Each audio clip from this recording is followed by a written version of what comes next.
Hey everyone, welcome back to the Startup Sense podcast. This is your host, Jonah Lupton. Thank you so much for joining us today. Really appreciate it. If you get a second, go to iTunes or Google Play and subscribe to the Startup Sense podcast. That way you never miss an episode. Okay, today's episode, I've actually tracked down Wil. I've known him for a while. I followed what he's been doing with his company. They're really doing some amazing things for entrepreneurs, so it's a true pleasure to bring him on the show today.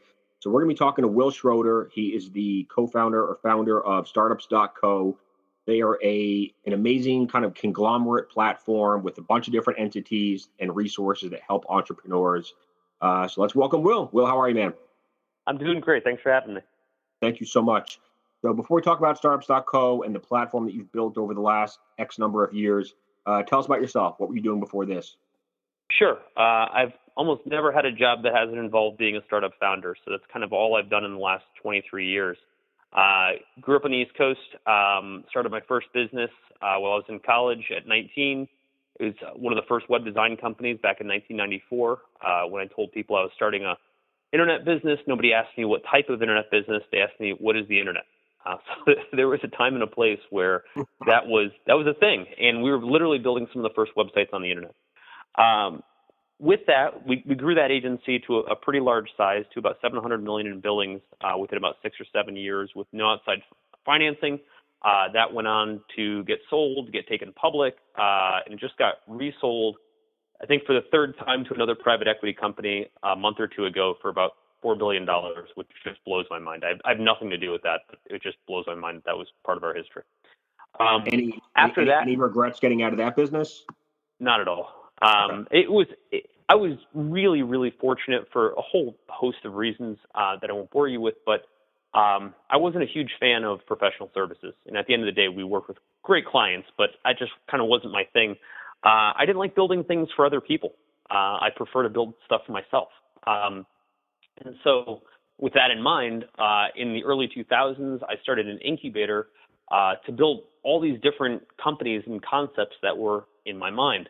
Out of the incubator, we built 6 companies. 2 or 3 of them were venture-funded companies, had some small exits, but nothing meaningful. That wasn't really the point. The point was to figure out all the mechanics of how businesses are built. At the end of about 6 or 7 years of doing that, one of the things I realized was what I'm really passionate about is helping startups get started. And I'm a total startup nerd. It's the only thing I understand well. And so I started to think about how to help startups at scale. And I was thinking most specifically about how do you help the guy or gal that has an amazing idea, but doesn't know where to go next. There's kind of no next in the startup business. You hear you can go pitch for funding. You hear I can go write a business plan. I can go find a mentor, et cetera, et cetera. But there's not really a go-to that is synonymous with starting a company. And I wanted to build that, which was tricky because it's a huge, huge gambit. You're talking about everything from education to mentorship to funding to customer acquisition. There's a lot to it. So I set off 4 years ago to build Startups.co, which is essentially a platform that helps people get from the idea stage to the launch stage. We're all about that early formative part of your business. So Startups.co is kind of, that website by itself is, kind of an education website, ton of resources. Yep. Okay, then you have bizplan.com, you have clarity.fm, you have fundable.com, launchrock.com, and zirtual.com. So I've used almost all of these myself at different points over the last few years. But maybe you can just give us a quick kind of, 1 or 2 minute pitch on what each one of these different platforms does for entrepreneurs. Yeah, and it would help, too, to put it in context of understanding what our overall thesis is. The thesis is that startups, when they get started, really just don't know where to go next. They don't have somebody to help them through this process. It's kind of random, really. Most of us, probably listening, are in tech, and we're a little bit spoiled because the tech startup community has so many resources at its disposal, and that's wonderful. And even folks in tech struggle a bit. But as soon as you get even a little bit outside of tech, if you get into retail, consumer products, et cetera, there's nowhere near the infrastructure. There's nowhere near the education, et cetera. So in a lot of ways, we took some of the stuff we learned in tech, as far as the tactics, the tools, et cetera, and we started to apply those to more industry. By way of that, we started to come up with a path What are all the places that a startup entrepreneur gets stuck in the process of getting launched? And so, for example, we came up with things like education was a huge part of it, right? So that's at the very beginning. And so we built Startupsco, the site itself, to be our hub for education and community. The next step for most folks was writing some sort of a business plan, getting that idea out of your head and onto paper somehow. And so we built a product called bizplan.com, which is exactly like you'd expect. It's a tool to help you build an actual business plan that's useful. And we don't really care if people build business plans per se. It's not a document generator, but we care that people think about their business and think about all the different vectors in the business and how to think through it intelligently. We then acquired another company called Clarity that you mentioned. There's 5,000 experts on Clarity, and that was just an on-demand way to get mentorship. One of the biggest challenges folks have when they have an idea is who to ask about it, or who to help guide them. And often the best mentors are other founders, people who've been through it, particularly with ones that have domain knowledge. But even better mentors are those that actually want to mentor you, that want to spend time with you. And Clarity became a hub for exactly those folks. So people can hop on Clarity. They can pick everything from someone with a legal background, someone with a mobile gaming background, somebody with a SEO background, and find an actual expert that really knows their stuff. And they're all reviewed, they're all vetted, and it's an amazing resource. So we figured out how to do mentorship at a massive scale. We then bought a company called LaunchRock that helps you get your first customers, and about 500,000 companies have launched off there. We launched off there long before we ever acquired the company. We also built a company called Fundable, which is a crowdfunding platform for equity. We've had about $300 million worth of startups get funded on Fundable. That's an obvious one. And then we also bought a company called Zirtual. And Zirtual is basically a virtual team member that joins the startup and helps knock off the 50 things that are on a startup's list. Wow. Yeah, it's a pretty broad cross-section, and frankly, there's more to go. It's been a lot to digest. We've been pretty busy over here. So part of the strategy has been to build from scratch, and then if you can't build it or don't want to build it, you acquire it. So how do you think about that? Like, for the next thing that you want to get into, for any other holes that you kind of see still on the horizon, are you more likely to build them or buy them? Well, we've had actually equal amounts of success at both. And the truth is, some of these companies we bought, like take something like Clarity, the probability that we would have entered that business and found the perfect product market fit the way Dan Martell did in all the time that he spent with it is fairly low. I mean, the truth is, we're relatively smart folks over here, but there's some parts of it that just take years and years to discover through iteration, et cetera. And what we're able to do with some of the acquisitions was just shortcut that process. We looked for folks who had already figured it all out and did deals with them directly. That way our users weren't getting our V1.0 of what we think the product should be. They were getting the final polished product of what fits exactly right. Now, when you guys bought Clarity, I think they'd raised $2 or $3 million. I think things were going pretty well versus Zirtual, which had also raised a couple $1 million, but they were having some problems. So how did Zirtual, you guys kind of swooped in at the last second and saved the day. Clarity, you guys were kind of catching, a rocket ship maybe. I don't know the financials, but how did both those deals come together? Well, all of this is relationship-based, and we've acquired a total of 6 companies. Some of the companies we acquired technology that fit into our existing stack somewhere else. But we did diligence on 40. So we've been really, really active in talking to folks. Some people say, are you doing a roll-up strategy? It's not a roll-up strategy. We happen to need these particular services. We're not buying random businesses. These are all highly specific to what our roadmap is. And so we looked at lots of businesses that we didn't do a deal with, right? We looked at it and said, the business just doesn't fit, or, it doesn't have enough traction with customers. What we didn't want was to buy other people's problems per se, right? Like if they couldn't figure out what the business model was, if they couldn't figure out how to acquire customers, we weren't going to figure it out for them. We only purchased businesses that already had traction that we could tee off of.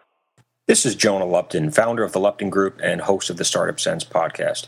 Are you struggling to find the right tech team to build your company's website or mobile app? Maybe you've developed a product but need help with your go-to-market strategy, including branding and marketing. Well, stop worrying, because my team at the Lupton Group can assist you with all of those needs. We specialize in helping entrepreneurs and startups of all sizes launch and grow their businesses. For a free consultation, you can email me at jonalupton@gmail.com or visit our website at luptongroup.co.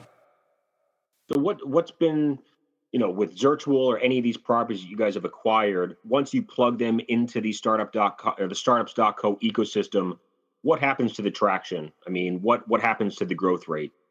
Well, now it's getting really interesting because you've got a couple compounding effects here. We've got over 1 million companies in the platform, over 20 million registered users, but we focus a little bit more on the companies. And so when we look at that and we integrate a new product like BizPlan that we mentioned, we've now got 1 million companies to market the product to already on deck.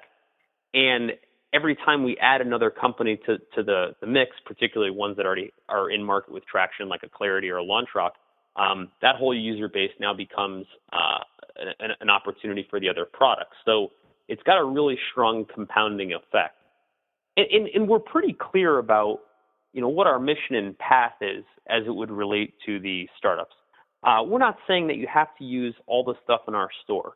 We're just saying that if you're starting a company, we'd like to be helpful at some part of your journey. It's not to say that only our brands make sense. If you go somewhere else for funding, we're totally cool with that. Our whole goal is just to try to have a hand in your success somewhere along the way. Now, how do you run these companies, each one of these companies, efficiently? Do you have a CEO at each one that then reports directly to you? No. We've got a fairly large staff. We've got about 150 people, but that has nothing to do with the operational structure. For us, the companies are actually treated like products. So, we don't run them as separate P&Ls with separate staffs, if you will. They're all run as product as part of the same family. And by way of that, it allows us to start to think of them in a unified fashion. It also avoids something that's not atypical when you try to run lots of P&Ls, which is infighting and people kind of fighting over resources and things like that. We treat all the kids the same, if you will. So many of the Startups.co employees are working on multiple products at the same time. Absolutely. And also remember, too, since we're buying mature businesses, it's not like you have the same hectic cycles like you did when you were just trying to figure out what the model is. When startups are in that formative, I'm trying to figure it out kind of abyss stage, then it's a little bit different because you need tons and tons of resources to try to run through lots of broken cycles because we're going to try something, it's not going to work. We're going to try something else, it's not going to work. The businesses we bought already went through those cycles. They already figured it out. They already nailed the model. What we're doing is making sure that we can create improvements and focus more on things around scale versus fleshing out the business from scratch. So what's on the horizon? What pieces to the pie are still missing, in your opinion? Well, from our standpoint... Or maybe the better question is, what resources do startup founders need that you guys can't give them quite yet? Yeah, no, it's a good question. Something we think about a lot. There's different aspects to what we do, which is to say, some of it's how many different ways can we help in the formation, like the idea stage stuff, right? And so BizPlan was one way for us to do that. Is there something more specific to pitch decks? Is there something more specific to ideation? Is there something more specific to how people go through the business model canvas or go through the lean startup process?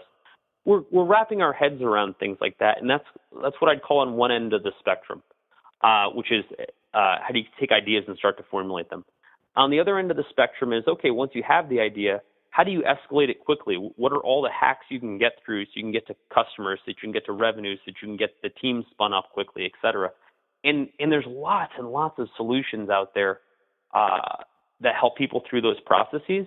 So all we're doing right now, and we've just got so many startups to work with, we're just cataloging what are all the places people are getting stuck and how much of it can we do a better job helping. And the other part of this, which is fairly important, is really connecting all of these founders. We've got so many smart people on the platform, and what's important to us, and you'll see this throughout this year, is allowing the founders to connect directly to each other and provide that web of help.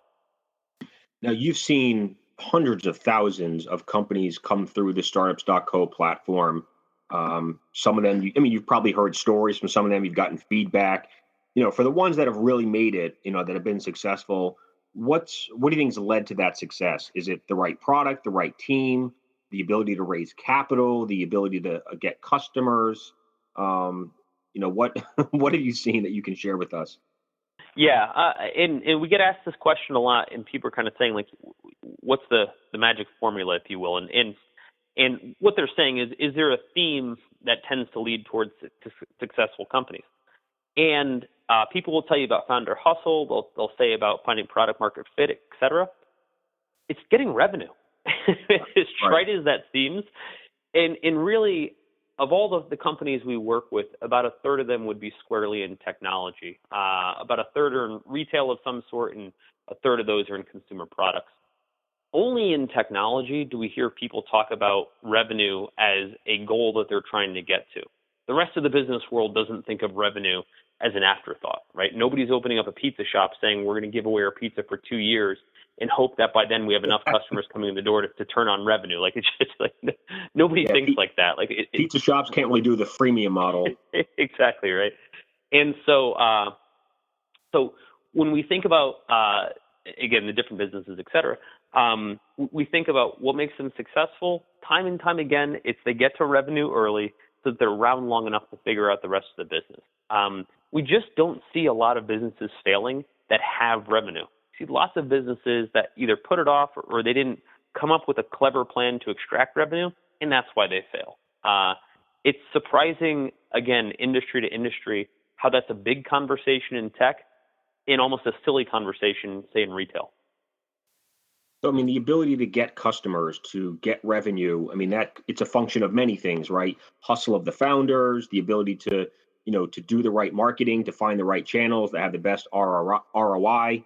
Do you guys see yourselves getting into kind of the agency business where you actually help startup founders with some of their marketing, whether it's SEO or paid ads or any of that stuff?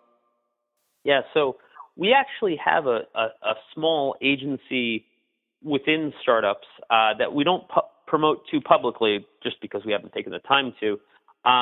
But it's a team that helps people through some of the steps they need with our products. So, for example, if they're trying to raise money on Fundable, we'll help them with maybe their pitch deck or some of their fundraising materials so they can understand it better.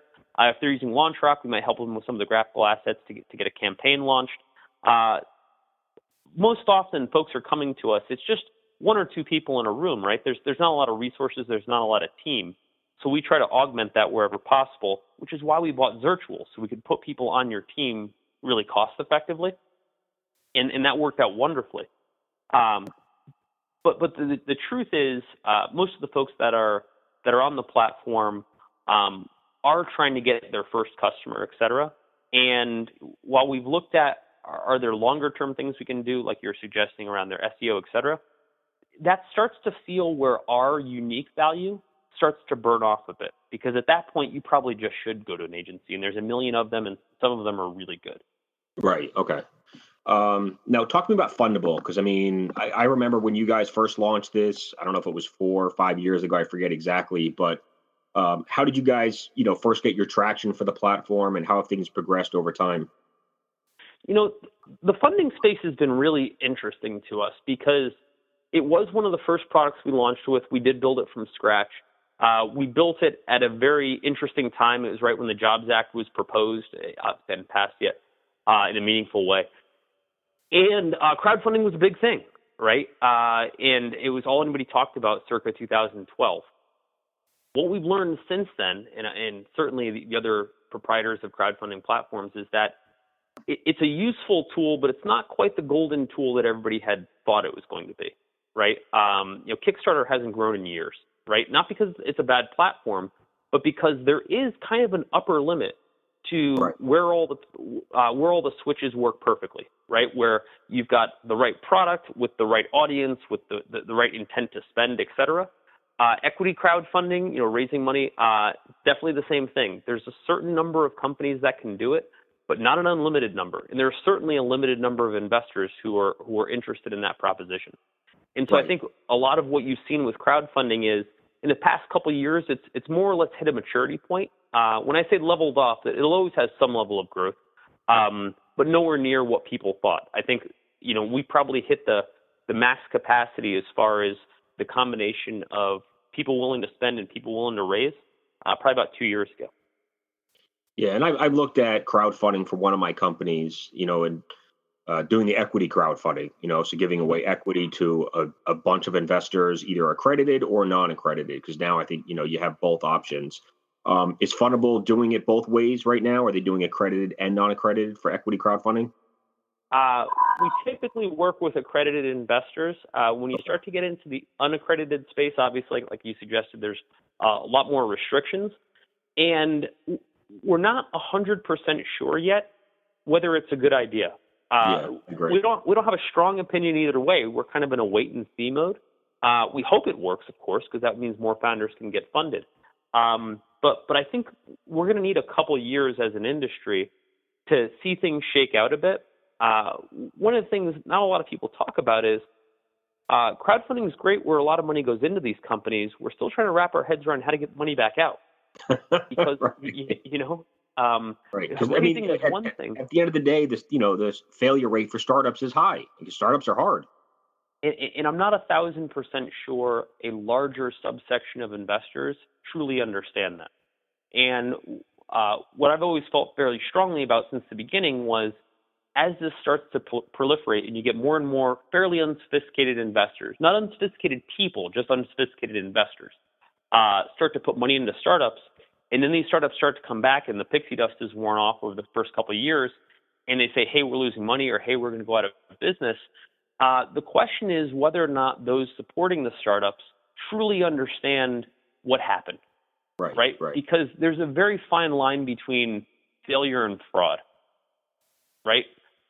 Your restaurant could go out of business, and I could look at the income statement and say, wait a minute, you were paying yourself $80,000 a year while this restaurant was going out of business. That feels like fraud. No, it's probably just failure, right? But to an unsophisticated investor who hasn't seen a lot of income statements, who doesn't understand how a lot of these things work, it starts to feel very different.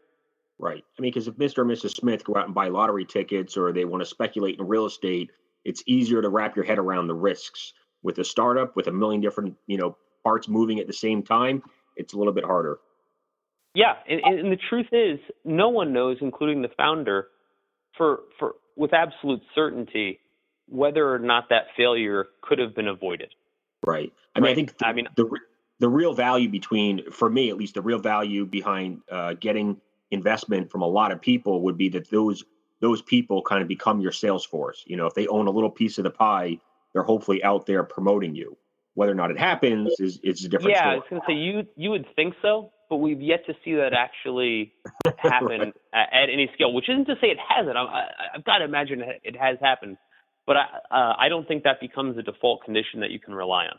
Yeah, if anything, what you can rely on is a whole bunch of people blowing up your inbox complaining about why they're not getting their money back. You can always rely on that. When's the IPO? And it's like, you just gave me money 3 weeks ago. Exactly. We're doing $100,000 a year in revenue. Like the IPO is not coming anytime soon. What have been your favorite stories? What have been the biggest highlights for you on this journey? When people ask me about what are the big successes, et cetera, they always expect me to say, here's who raised the most amount of money, or here's who became the biggest company, et cetera. Those are wonderful, but that's not at all what we care about. We're not venture guys, so we're not looking at every deal saying what are the biggest exits, et cetera. And we're not representing investors in that capacity to say use our platform so that you can make lots of money. What matters to us, and very specifically to me, is that people get started at all. It's the number of people who we can actually just move one step further along the path. And we see this in all shapes and sizes. We see it, I'm a mentor at 500 Startups, and I was there a couple weeks ago in San Francisco, and I was mentoring one of the teams, and the founder looked at me and said, the reason I'm here is because I was able to reach out to an advisor on Clarity who actually suggested that 500 startups might make sense. I'm in Buenos Aires, and all the people in my circle there had no idea what a mobile app was. For the people that this person had access to, I hopped on Clarity, found a perfect advisor. He then made a couple of introductions, and here I am at 500 startups in America. To me, that's kind of what it's all about. It's being able to move somebody kind of to that next level. And again, whether the business gets big or not, I don't really care. Here's what I do care about. I care about that the business becomes meaningful to you. I care about the business becomes sustainable so you can be around next year to keep running it. If you go on to become Uber, cool, great. I'm more interested that you're around next year to be running your business. Do you guys check in with some of the companies that have used your platform to, do you guys run surveys and whatnot with some of them? We do. It's a little less formal than that. We don't have a call list that we're running through or an email list where we're firing off surveys, et cetera. I just get a ton of email, as does the rest of the team, from all the people that we've worked with. I just got an email about an hour ago from somebody that just said they raised $1.7 million through their Fundable campaign, which is awesome. Fantastic, right? That's great. Yeah, it's awesome. And I see stuff like that all the time. And it goes the other way too. We also get a lot of feedback from folks that say, hey, here's something that's not working. But what's awesome about our customers is they're all founders, right? So it's not just, hey, I'm complaining about why it's not working. It's, hey, yes, it's not working, but by the way, wouldn't it be cool if, and they tend to offer really thoughtful solutions about what we could do to improve the product. Now, how do you go? Because I'm on the Fundable platform right now, and I see some startups. Some of them have some significant traction, $9 million in pre-sales from a company called Plastic. Some of them are in accelerators. Some of them, one called Pontus, has $10 million in revenue. Laird Superfood has 55,000 units sold. How are you guys winning the battle or getting the startups to use your platform versus some of your competitors' platforms? It varies greatly. It usually has to do with what a lot of people don't realize is relationships. Every single one of the different platforms has a team of folks that sits down with people who are interested in raising and gets on the phone with them and walks them through the raises, et cetera. Fundable, unlike a lot of our other products, is a very high-touch business. So if in most cases, if you're on one of those platforms, you probably talk to the team, the founders, et cetera. And just like when people select which venture firm they want to go with, they tend to run with a team that they feel really good about, that they know will kind of do right by them. And it's far more interpersonal than people realize. Actually, because I'm looking down here and I see Rayton Solar raised $2.8 million. He's actually coming on my podcast in a couple months. So cool. We'll get to talk to him and kind of see what they're doing. So, I see some really, really cool startups here. Pond doing wireless charging. I hope that's a reality. We've all been waiting for that for years. Way too long, yeah. That's cool. Well, before we wrap up here, what else can you share with us? You've just seen so much from so many different viewpoints of startups that have and haven't made it. We all want to get, I'm a founder on a couple companies, and everyone else listening to this podcast is either a founder now or probably wants to be a founder. What can you teach us in the next 2 minutes to help us be more successful? The thing I would focus on the most, and we get into this a lot with folks, is in the early stages, people talk about product market fit and everything else like that. It's revenue. Make enough money to keep your lights on. And we talk about this with folks all the time, however that money needs to come in. Whether it's your company also has a consulting arm that generates some professional services revenues to augment, whether you've got a way to keep your personal lights on through a second job or what have you. Again, people won't talk about this, right? It's always, you have to raise seed money and get VC, et cetera. And that's cool for the 0.0001% of you that will actually pull that off. But for everyone else, the path is very different, right? And for everyone else that doesn't have a big pile of cash that they raised, it's about trying to be scrappy to figure out how do we keep these bills paid long enough? How do we keep ourselves fed long enough to figure out what this model is actually supposed to be? And it's going to take you 3 to 5 years to get to the point where you actually know what business you're supposed to be in and how it works and what the economics are. So in those early years, that first year to 3 years, coming up with a plan to keep the lights on is all that matters. And you may or may not be shocked, But 9 times out of 10, when I talk to startups and I say, what's your revenue plan for the first year to keep the lights on? I get crickets as a response. Right. Which blows my mind, because that's like literally like sending you out into the woods and saying, have you packed any food? And like, oh, no, I'm just going to figure it out when I get there. Like, that's not really the path that you want to take. Too many of them bank on the ability to raise money. And if you don't have any revenue, you look a little less attractive to investors nowadays. Yeah, and the truth is, there are 40 million businesses started each year globally. And obviously the failure rate on that's extraordinary, right? On the other hand, VCs in the U.S. write 1,000 new checks a year. They write 3,000 follow-on checks, but 1,000 new checks, right? If you're banking on the fact that you're going to become one of those 1,000, that's a silly way to approach it. Nobody's ever regretted getting to revenue quicker.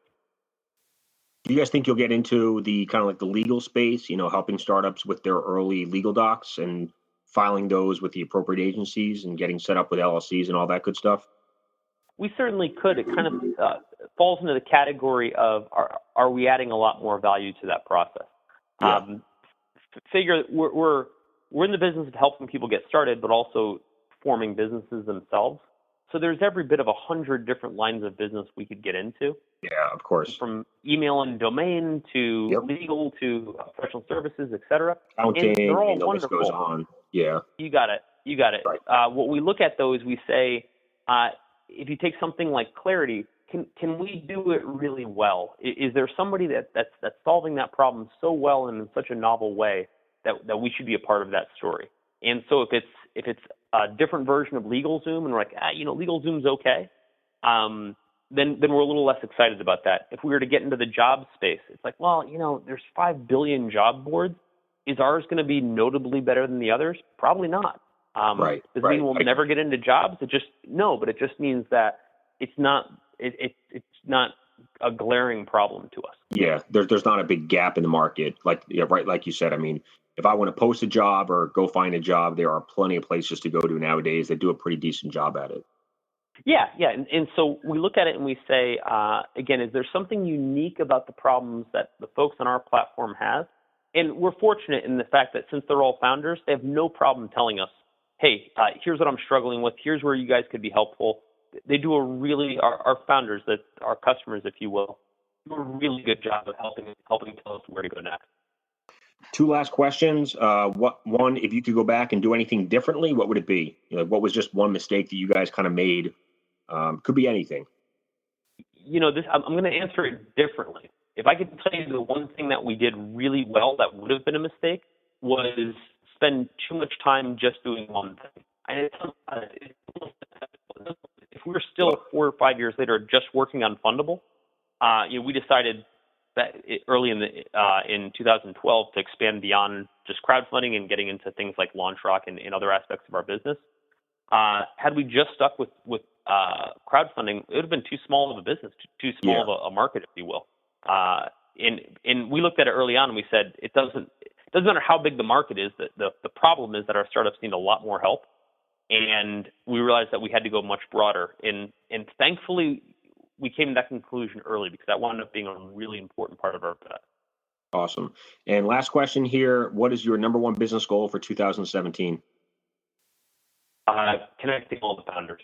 I mean, quite specifically, it's we've got a lot of content now, which is great, but really getting the founders to start talking to each other is going. Well, you just cut out there for a second. Oh, sorry. I was going to say getting all the founders on our platform to start talking to each other and helping each other directly is going to be a really critical part of our business. Right. How do you guys facilitate that right now? Do you have any sort of like a virtual meeting room for founders or any sort of a chat platform? No, we don't have a Slack community. We don't have a forum. We don't even have comments on our articles, all of which are a glaring omission. So that will all get rectified this year. Cool. Exciting. How can the audience connect with you or learn more about the company online? I'm super open. My email is will@startups.co, and I answer all of my email. Sometimes more quickly than other times, but I'm very open with my help and my advice. And I basically, this is my dream job. I get to sit across from startup founders all day long and be helpful. It's awesome.